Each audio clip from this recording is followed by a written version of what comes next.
Assalamualaikum. Assalamualaikum warahmatullahi wabarakatuh.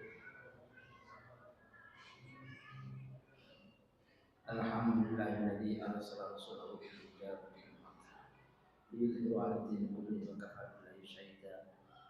Allahumma shalli wa sallim wa barik ala Muhammadin Mustafa wa ala alihi wa sahbihi sallallahu alaihi wasallam.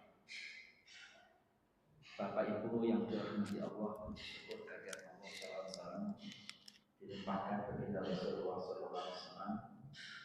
Pertemuan malam ini kita membicarakan tentang iman kepada kitab-kitab Allah. Iman kepada kitab-kitab Allah. Bahwa iman kepada kitab-kitab Allah itu termasuk bagian daripada rukun iman. Seberapa kita mengimani kitab-kitab Allah, mengimani bahwa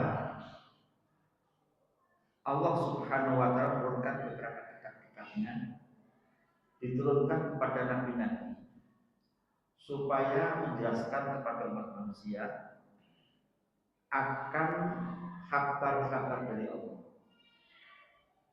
Dan ini hikmah yang sangat besar, karena setiap problem yang terjadi ini akal kita tidak menjamin bisa menemukan kebenaran yang hakiki.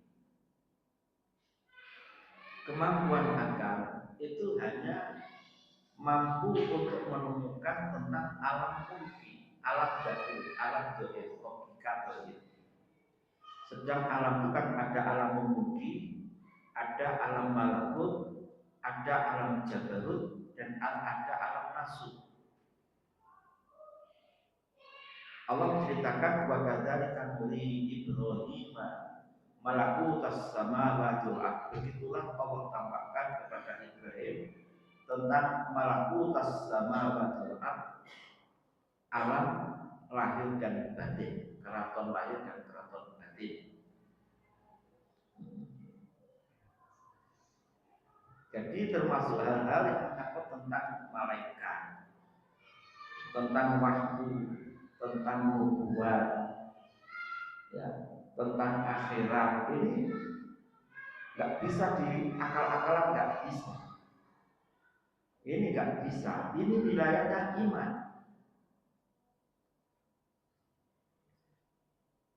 Jadi manusia sangat butuh sekali dengan bimbingan wahyu. Karena akal manusia itu terbatas, tidak akan bisa menemukan hakikat kebenaran. Iman kepada kitab-kitab dahulu ini tidak ada konsekuensinya untuk mempelajari, mengamalkan, tidak. Yang penting kita mengimani bahwa Allah mengutus nabi-nabi, dan nabi-nabi tersebut Allah bekali dengan wahyu, di mana wahyu tersebut di dalamnya ada kitab-kitab, yang kitab-kitab ini tuntutannya, isinya sama dengan kitab-kitab yang kita miliki Al-Quran, dalam hal masalah nubuat, dalam hal masalah akhirat, dalam hal masalah tauhid, dalam hal masalah tentang akidah. Tidak bertentangan. Dan kitab-kitab dahulu ini menceritakan kenabian-kenabian yang akan datang. Sebaliknya Al-Quran itu banyak menceritakan kenabian-kenabian yang sudah lewat. Batu alaihi naba'i Ibrahim, ceritakan Muhammad, sampaikan Muhammad akan kisahnya Ibrahim. Batu alaihi naba'i, bacakan Muhammad akan kisahnya Nabi Nuh. Kisah kenabian zaman dulu banyak diceritakan di dalam umat-umat yang akan datang, nabi yang akan datang, dimuat kitab-kitab dahulu. Kitab Al-Quran yang sekarang ini banyak memuat kisah kenabian dan umat-umat zaman dahulu. Jadi Quran itu banyak menceritakan umat-umat zaman dahulu. Nabi zaman dahulu, kitab isi di kitab-kitabnya. Umat-umat zaman dahulu, nabi zaman dahulu, kitabnya juga banyak menceritakan tentang kenabian zaman sekarang. Bahkan kondisi umat zaman sekarang dibaca. Banyak nabi-nabi zaman dahulu ketika mereka itu melihat nabi yang datang di akhir zaman dan melihat kisah umatnya itu terpesona.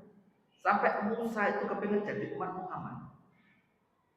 Karena melihat umat Muhammad itu hebat. Dan Quran sendiri membaca kalau kita itu hebat. Coba. Kuntum khairu ummatin ukhrijat linnas. Itu kan kalian semua umat Muhammad itu sebaik-baik umat yang dikeluarkan di muka bumi. Dari sudut mana nilai hebatnya? Ta'muruna bil ma'ruf wa tanhauna 'anil munkar. Melakukan perubahan, kemajuan bangsa. Wujud memakmurkan, menciptakan kemakmuran, kemajuan itu isinya kan ta'muruna bil ma'ruf wa tanhauna 'anil munkar. Kan umat hebat ini. Dan buktinya sekian tahun lamanya, 1000 tahun lebih, itu Al-Quran masih utuh dan tidak ada tahrif, tidak ada penyelewengan. Sekiranya ada orang yang menyelewengkan Islam, itu mesti kelihatan, nampak. Aliran-aliran sesat itu nampak. Allah menceritakan, ya. Jadi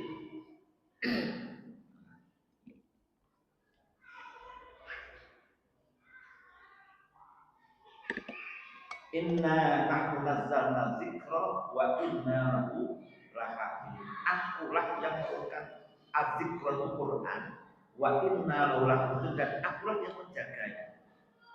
Al-Quran itu dijaga oleh Allah. Ya.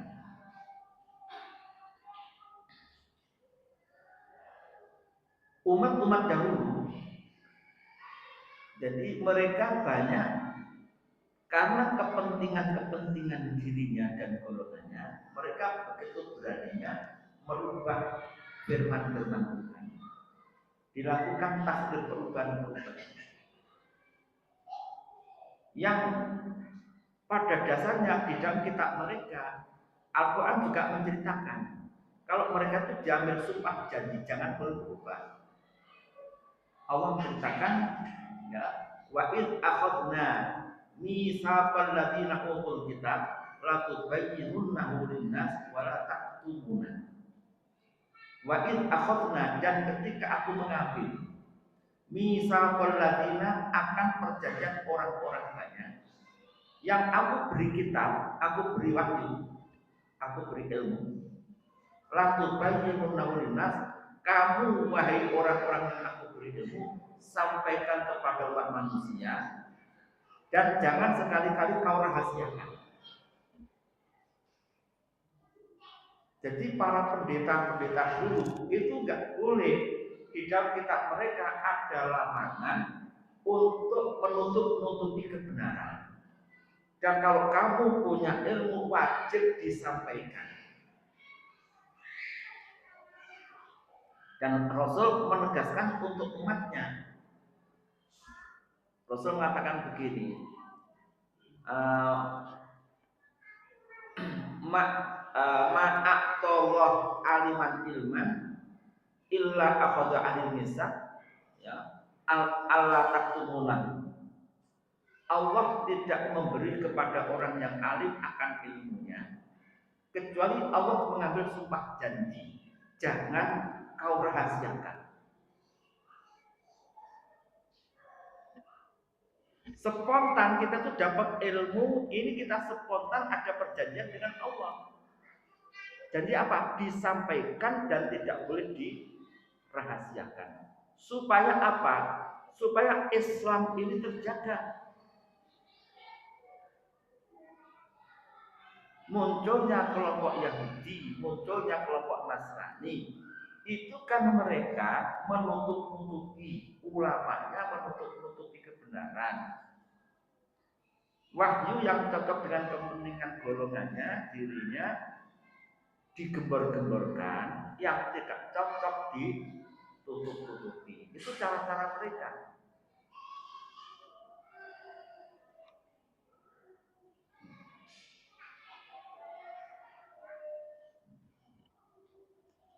Dan dulu di zaman Rasulullah SAW itu diutus, masih ada juga pendeta yang mereka itu jujur, termasuk gurunya Salman Al-Farisi. Salman itu orang Persia, maka dikatakan Al-Farisi namanya orang Persia. Dia berguru dengan pendeta di Babilonia. Gurunya menceritakan tentang tanda-tanda kenabian. Tanda-tanda kenabian. Dan gurunya bercerita ini sudah muncul. Carilah orang tersebut di negeri Yasrib sana. Di antara tanda-tanda yang beliau sampaikan ada 3 tanda. Tandanya banyak, tapi ada 3 tanda. Tanda pertama, dia diberi nama Ahmad ataupun juga Muhammad. Yang kedua, dia tidak makan menerima harta sedekah. Yang ketiga, dia menerima hadiah. Yang keempat, ada tanda-tanda di belakang ketiaknya.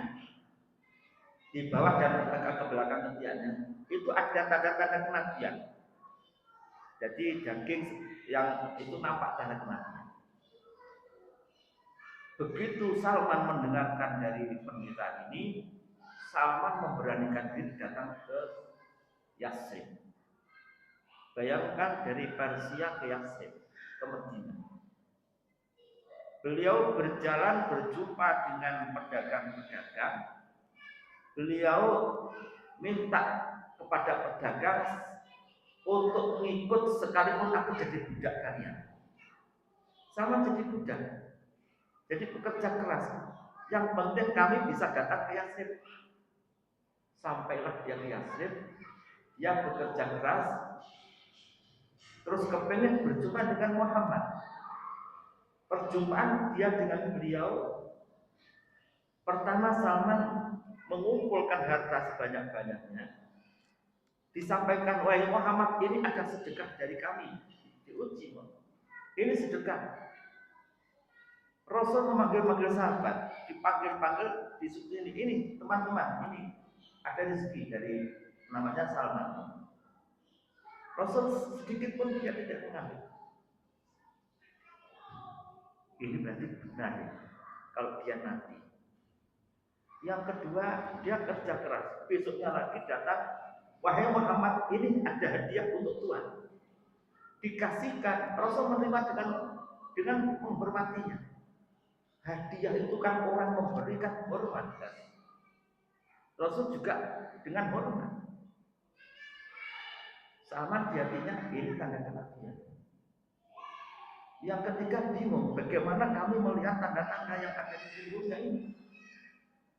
Suatu ketika, enaknya ketika Muhammad nanti akan sholat, coba dilihat. Rasulullah itu nggak podo kalau anak dewi. Orang podo kalau nek kue sumu mesti OTOT.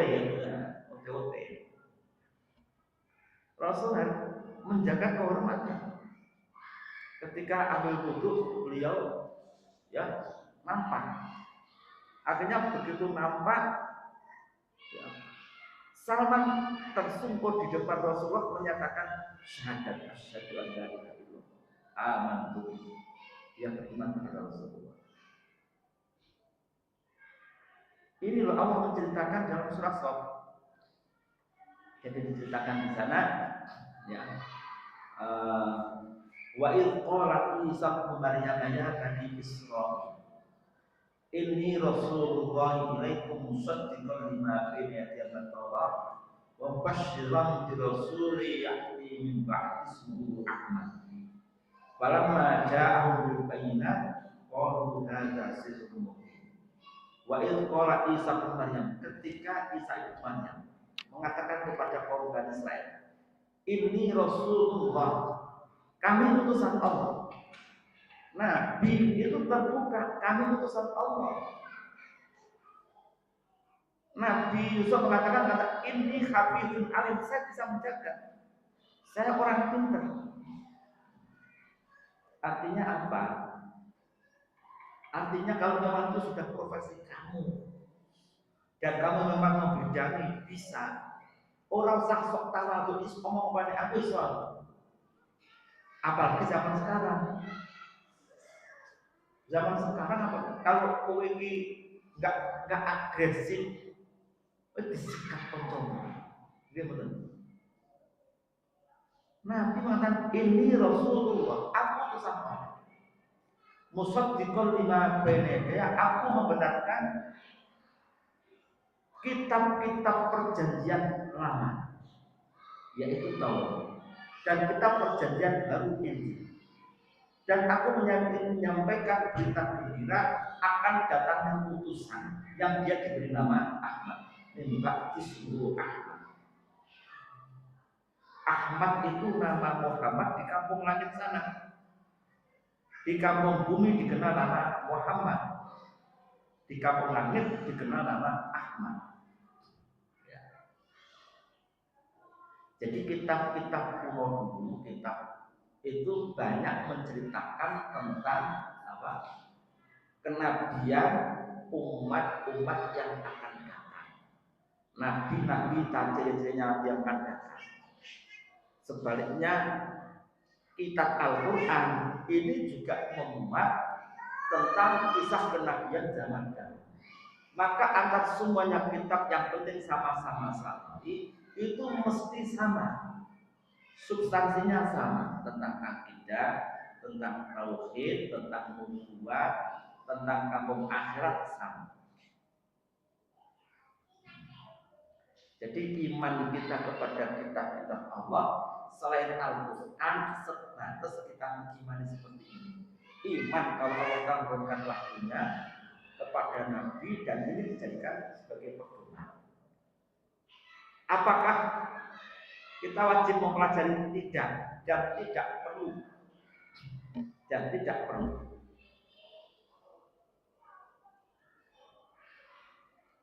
Pernah terjadi ketika beliau Umar bin Khattab. Umar bin Khattab itu menemukan kitab Taurat yang masih asli, masih tulen, dibaca bagus isinya, disodorkan kepada Rasulullah. Apa jawaban Rasul? Sedikit emosi. Rasul SAW, wallahi demi Allah, lau kana Musa hayyan, andaikan Musa itu masih hidup, lawat jaba ayat tadi, dia wajib mengikut saya. Dia wajib mengikut saya. Apalagi kitab sekarang sudah ditahrif, sudah banyak dirubah-rubah. Maka nek salah maca Taurat atau ayat bulet, angel dipahami. Dibikin bulat-bulat ya.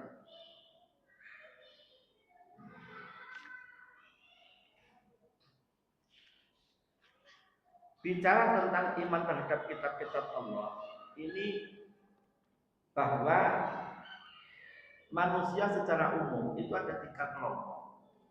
Kelompok pertama orang yang menentang, orang yang mengkufuri, tidak beriman dan cenderung menentang. Siapa? Mereka orang-orang kafir, orang-orang muslim, orang-orang ahli filsafat. Mereka menolaknya. Mereka menganggap ini logika kitab-kitab. Yang kedua, kelompok orang yang menerima sebagian, meninggalkan sebagian. Nu'minu bi ba'din wa nakfuru bi ba'd. Ya. Jadi nu'minu bima unzila alaina wa yakfuruna bima wara'an. Itu kan ucapannya, nu'minu bima unzila alaina, aku beriman wahyu yang diturunkan kepada kami dan kami mengkufuri selain itu. Siapa dia? Ahli kitab, orang Yahudi dan orang Nasrani. Mereka terlalu fanatik kepada kitab-kitab mereka dan kepada nabi-nabi mereka. Maka namanya iman kepada nabi harus iman semuanya nabi. Iman kepada Quran, iman semuanya kitab selain Quran. Quran yang penting kitab sama.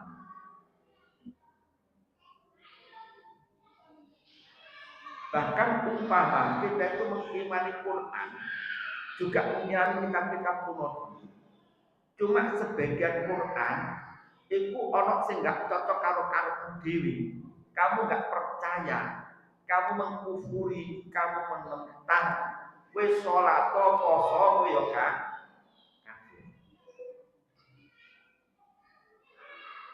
Dan ketika kita itu ada hal-hal yang mungkin kurang cocok dengan zamannya, itu jangan disalahkan Qurannya, zamannya yang salah. Ini zamannya kalian yang gak paham. Contoh, seperti halnya masalah waris umpamanya, masalah waris. Bicara tentang warisan, Al-Quran mengatakan lil zakari mislu hadzil unsayayn. Bagi orang laki-laki dapat dua bagian, dua kali lipat dari bagiannya. Kamu sok maju, podo nggak adil, sing lanang loro, sing wedok siji nggak. Itu nggak adil. Kamu yang nggak paham. Ini tidak ada yang paling adil kecuali Allah. Allah mempunyai sifat nama al-adil, al-adil. Dari sudut mana adilnya firman Allah menceritakan Tuhan saya bahwa dulu perempuan itu sebelum Quran itu turun, wong wedok gak dibagi belas, wong wedok gak dibagi belas, wong wedok ikut dianggap barang, perempuan itu dianggap barang atau binatang. Zaman rabi wedok sampeyan dingoni, tukane klambi dingoni butuh moko tak wae. Wis rasa cerewet, rasanya nyambut gawe wae dingoni. Itu jahiliyah dulu. Islam datang menciptakan kesetaraan, disetarakan. Wong wedok iki ya menungso, nggih. Nggih, Bu. Nggih, pada menungsone to. Wong wedok juga punya harga diri. Disetarakan.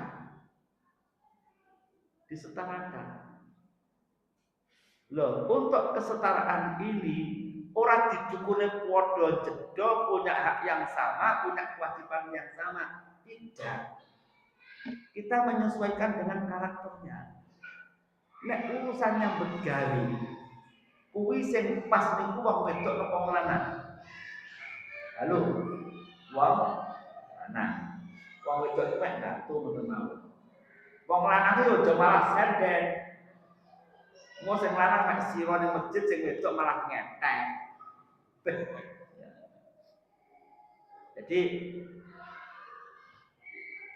dulu saya ceritakan dulu perempuan itu tidak dapat warisan. Begitu Islam datang dikasih warisan tapi separuh. Kenapa harus separuh? Karena di dalam kewajiban mencari nafkah itu orang laki-laki, dan yang bertanggung jawab di sebuah rumah tangga itu ya tetap orang laki-laki. Sekiranya bapak kalian itu sudah nggak produktif, bahkan dia sudah meninggal dan dia punya keturunan banyak dari orang perempuan dan anak-anak yang cacat, maka yang tanggung jawab adalah anak laki-laki. Pamane bapakmu ibumu jumbo, kowe cah lanang, mbak ayumu rabi yo digawa sing lanang, adikmu wedok rabi yo digawa sing lanang. Lah mbokmu piye? Ya kowe sing cah lanang kuwi sing wajib ngopeni. Sebagai imbal balik dari kewajiban ini, orang laki-laki diberi kelebihan. Wajib ini. Tapi budaya sing kene budaya sing kene anak lanang iku lunga, nggih, lunga, anak wedok sing ngopeni mboke bapake jumpuk, ngopeni golek pangan, iki sok nek mbokmu mati, bapakmu mati, kowe boleh lunga nakone warisan sing warisane dobel. Kuwi lho sing gak bener. Jadi nggak bertentangan ini. Ya. Kembali ke jadi mengkufuri satu ayat sama dengan mengkufuri semuanya, menjadi kafir.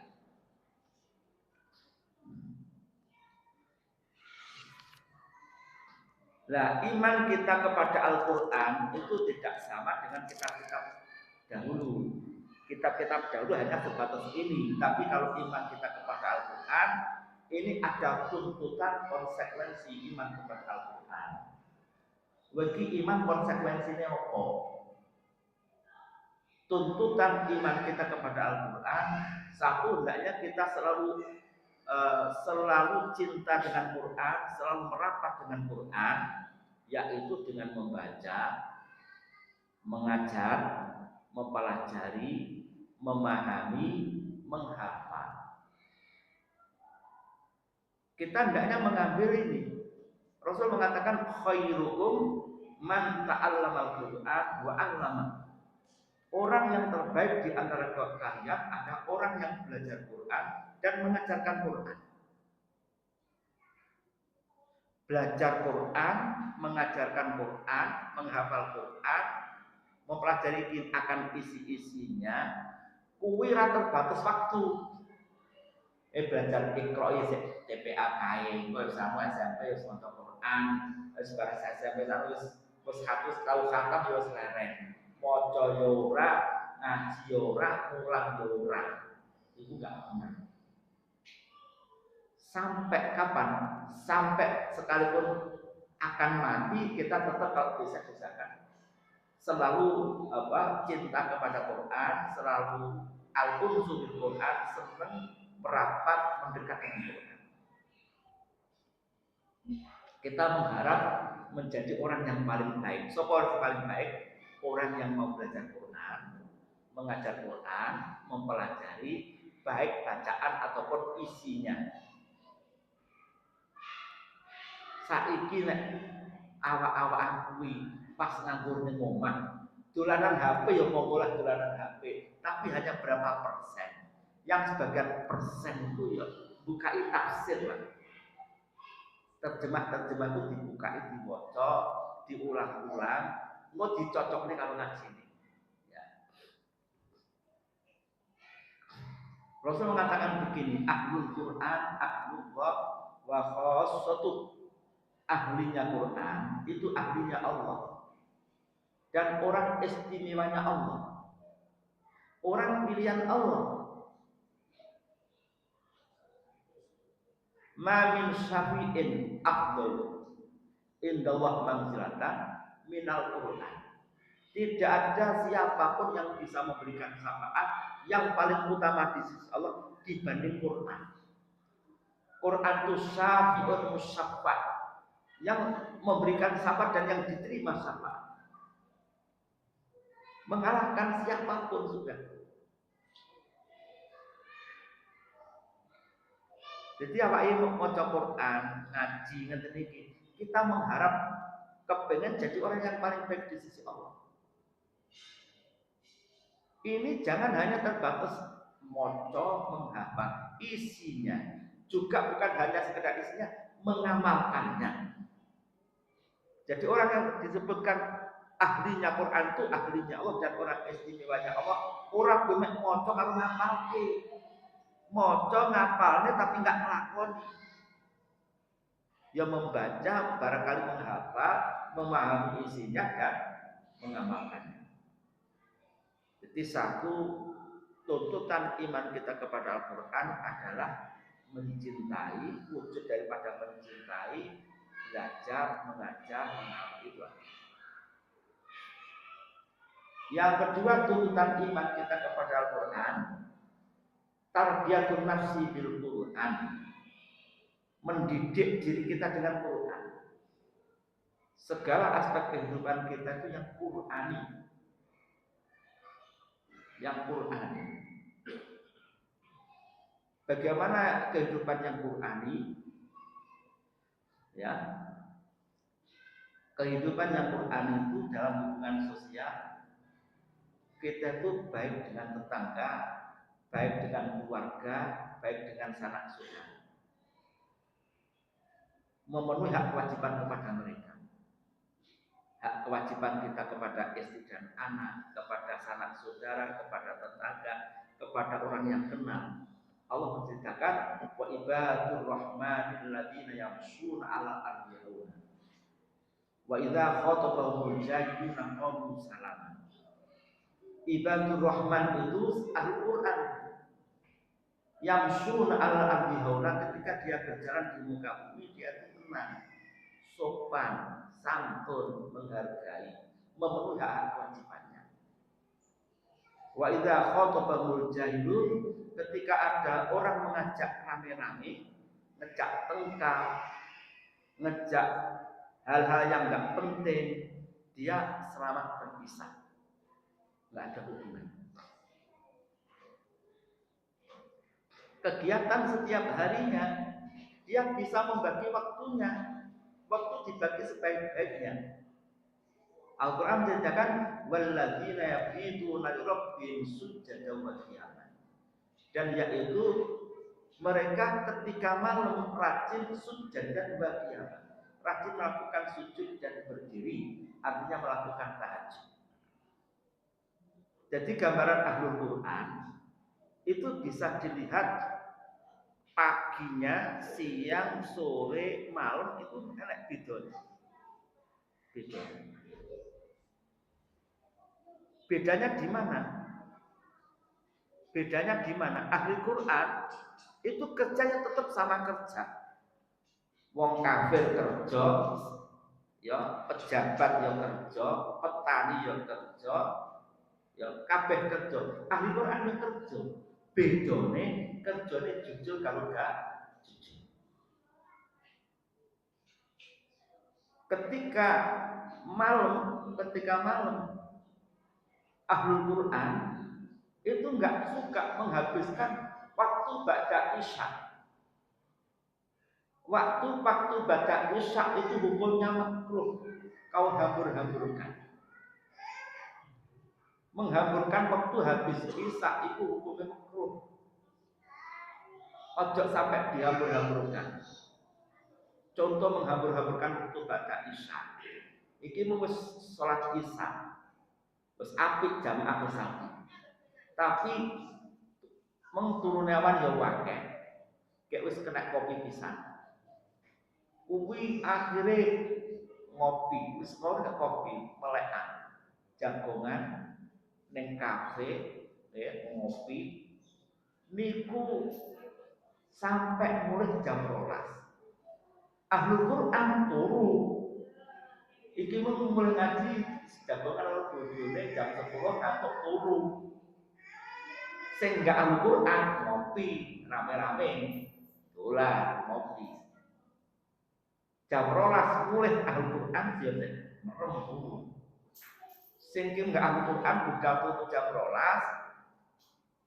Jam 2 wis ngorok. Jam 3 wis ngorok angklek. Iki sing Ahlul Quran jam 3 angin beda ora? Itu. Kudu beda. Iki bocah sekolah, taraf pendidikan, mulai SMP atau SD, SMP, SMA, modelnya ngene iki mesti pintar. Yakin mesti pintar. Dia nggak suka menghambur-hamburkan waktu. Walladzina yabituna lirabbihim sujadan wa qiyama. Sifatnya begitu. Ahli Quran ketika dia membangun ekonomi juga membagi-bagi gaya hidupnya. Mereka itu tidak terlalu loyal, juga tidak terlalu medit. Walladzina idza anfaqu lam yusrifu wa lam yaqturu wa kana baina dzalika qawama. Yaitu ketika mereka tuh berinfak itu wong lanang kuwi ngai bojone, ngai anake, gitu kepentingan omah ku jenenge infak.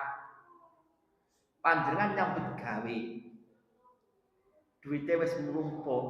Duit sing mbok wene bojomu, anakmu, mbok gawe masak, mbok gawe lunga. Iki jenenge infak. Enek ganjarane. Tapi syaratnya lam yusrifu, jangan berlebihan. Bangun omah itu ya jangan berlebihan. Urusan mangan ya jangan berlebihan. Itu jenenge. Tapi walam yaktu ya aja keterlaluan pedit ngirit. Enek seminggu ra masak. Mek ngenes berkah teh. Mesakno anake. Wis jan terlalu pelit. Sore iki wis luwe. Akhire, Pak, luwe Pak.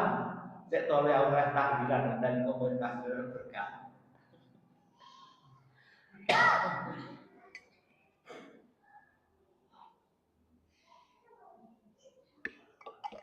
Sifatnya tidak terlalu boros juga tidak terlalu pelit.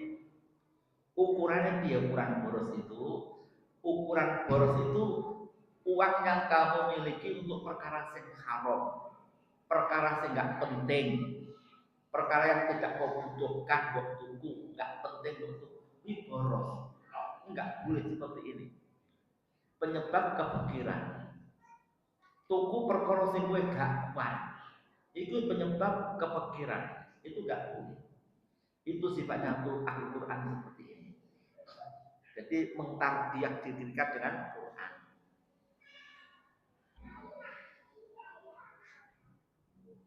Juga mengtarbiah diri kita dengan Quran. Seruan Al-Quran untuk bagaimana kita itu jangan gampang-gampang suka ngrungokne to ndelok berita-berita hoax terus bareng melok-melok tani. Itu enggak benar.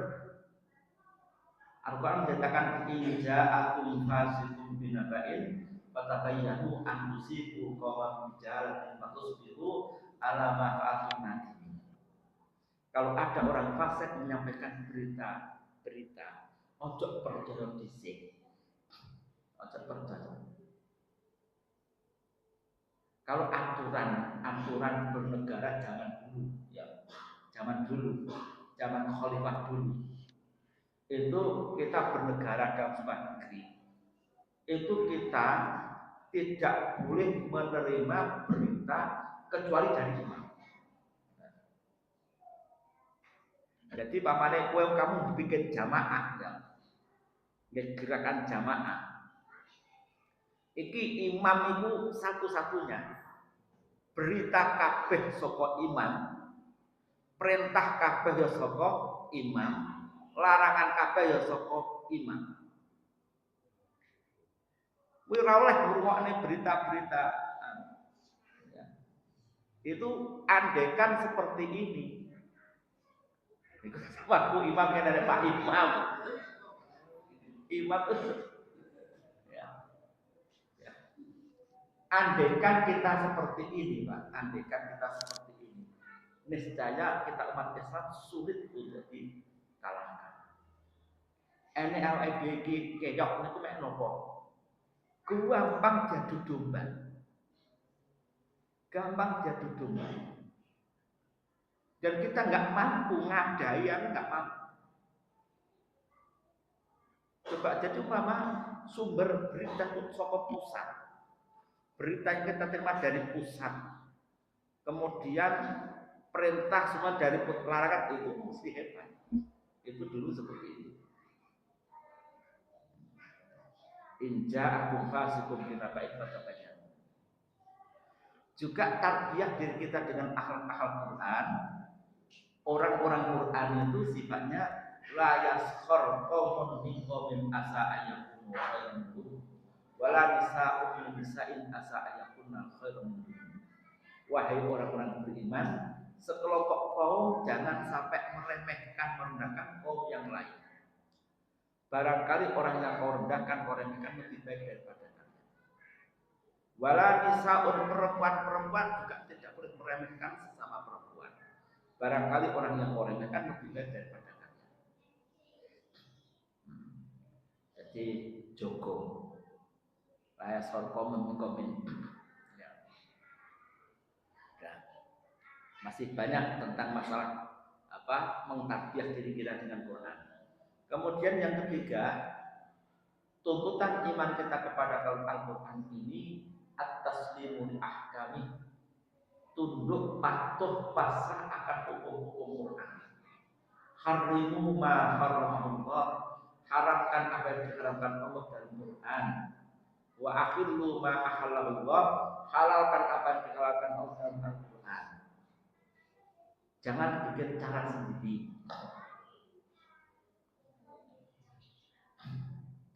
Kemudian tuntutan kita yang sekian kalinya, tuntutan iman kepada Al-Quran ini, kita hendaknya berjuang, memperjuangkan bagaimana Al-Quran itu berkembang di jagat raya.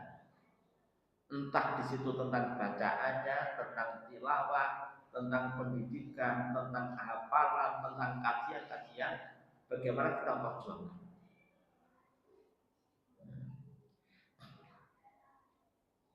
Sebaliknya kita juga menentang, melawan hal-hal yang sifatnya bertentangan dengan Quran.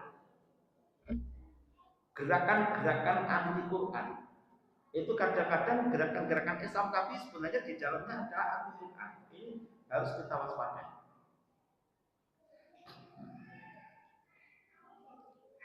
Kemudian bicara tentang iman kepada Al-Quran, kita bicarakan tentang syarat bagaimana kita mendapatkan kemanfaatan dan keberkahan Al-Quran. Al-Quran itu memberkahi kepada kita, memberikan kemanfaatan kepada kita. Agar betul-betul memberkahi kepada kita, satu ada husnul niat, niat yang baik, niat yang baik, niat yang benar. Niat yang baik, niat yang benar gitu. Kami belajar Quran itu pengen jadi wong apik. Kan seruan Quran, khairuhum man ta'allama Quran. Orang yang paling baik orang belajar Quran. Aku ngaji Quran ben dadi wong apik. Ping pindho harapan kita kepengin jadi orang istimewanya Allah. Ahlul Quran, ahlul khassatu. Ketiga, kita mengharap syafaatnya Quran. Ya, yang jangan ada kepentingan-kepentingan. Jadi di dalam Islam kadang-kadang ini ada yang merusak dari dalam, menjadikan Al-Quran itu dijadikan seperti buku zikir. Ini bahaya seperti ini. Lafaz-lafaz Quran tapi digawe nyihir, digawe gendang, digawe amalan-amalan kepentingan-kepentingan dunia. Ini enggak benar cara-cara seperti ini. Mau tak ceritanya sama aku malah bamal nih. Satu contoh begini, ada orang yang menggunakan begini. Secara lahiriahnya memang maknanya memang demikian. Tapi jangan kau maksudkan kepentingan diri kamu. Ini enggak benar. Quran dibaca itu ta'abbudi untuk betul-betul menunduk ibadah kepada Allah. Satu contoh begini. Ada ayat menceritakan tentang antara Sulaiman dan Bilqis. Ketika Nabi Sulaiman itu nyurati Ratu Bilqis, tulisannya surat itu ya, innahu min Sulaiman wa innahu bismillahirrahmanirrahim alla taqulu alayya wa'tuni muslimin. Kuwi maknane ngene. Surat iki saka Nabi Sulaiman, aku nulis surat iki dengan baca bismillah. Isinya surat ya, Allah ta'ala alayya wa sombong-sombong jawani wani karo aku. Waktu ini musim kowe kudu tunduk patuh karo aku. Kowe diwiritne dike tundukne wong. Nah, kuwi jenenge Quran mbok gawe mantra. Orang kebenaran itu stres malah, wong kowe bertentangan dengan hukum Allah. Enggak boleh seperti itu. Quran kayak mantra, itu yo ono. Jadi model kadang ya wonten. Ono neh ngene. Iki jenis Saiful ya, itu Saiful lagi. Niku cinta ditolak, wirid bertindak. Terus bertindak. Takon ijazah Mbah Yai. Anu terus iki damel mahabbah Mbah Yai. Iki wacanen kul in kuntum tuhibbuna wa fattabi'u yuhibbukum wa yuhibbukum. Diwirid nih sebel nih. Lagi kok lafate kan memang bener. Kul in kuntum tuhibbuna. Katakan nek demen Gusti Allah, manut karo aku. Lha kuwi kok maksude fattabi'u ini kan kon manut karo Kanjeng Nabi. Tapi kowe iki fattabi'u kowe manut karo aku tak nabi. Sangat penyelewengan betul seperti ini. Wirid-wirid seperti ini pelecehan. Quran kau jadikan sebagai alat Quran itu dibaca untuk taat budi. Kita khusus menundukkan. Itu niat sehingga benar. Ya. Biasanya kadang-kadang ini posone barang nyerang bener. Posone kudu mute. Engko pati geni. Ngerti pati geni ora? Pati geni kompon dicek kowe mati. Jadi pati geni model iki ini jelas kesesatan. Ini jelas kesesatan. Niat yang enggak benar.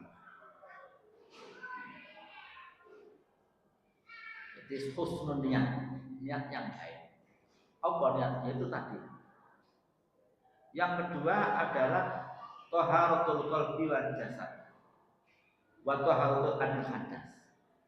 Diusahakan ketika kita sedang belajar Al-Quran, hatinya yang suci. Yang kedua, badannya juga suci. Diusahakan juga suci dari hadas.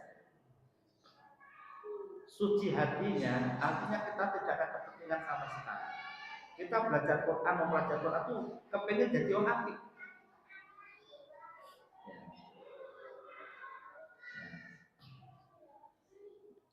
Juga kosongkan hati dari hal-hal yang mengganggunya. Kita kosongkan. Jadi di antara waktu 24 jam ini, awakmu kudu duwe waktu mau sak jam, mau setengah jam, mau seperempat jam. Itu betul-betul kau khususkan untuk Quran dan diusahakan istiqomah. Jajalan. Pamane habis subuh atau mau tidur. Nisa arep turu. Enggak kena diganggu. Terus pokoknya kancing orang didagang. HP pateni, enggak nopo tamu. Aku sih ini dan itu istiqomah, insya Allah luar biasa. Atau dibatasi dengan jumlah juz. Kosongkan waktu untuk menghatamkan. Mungkin sedino tak jatah seperempat juz, setengah juz. Kira-kira masih seperempat juz mendino hatam betul. Hatam. Sedino 5 juz sesuk leren. Sesuke gagal. Sesuke enggak teko. Jadi pedoman kita mansaro wasol. Siapapun berjalan dia akan sampai. Barokah nanti, kemanfaatan berkah akan kita dapatkan.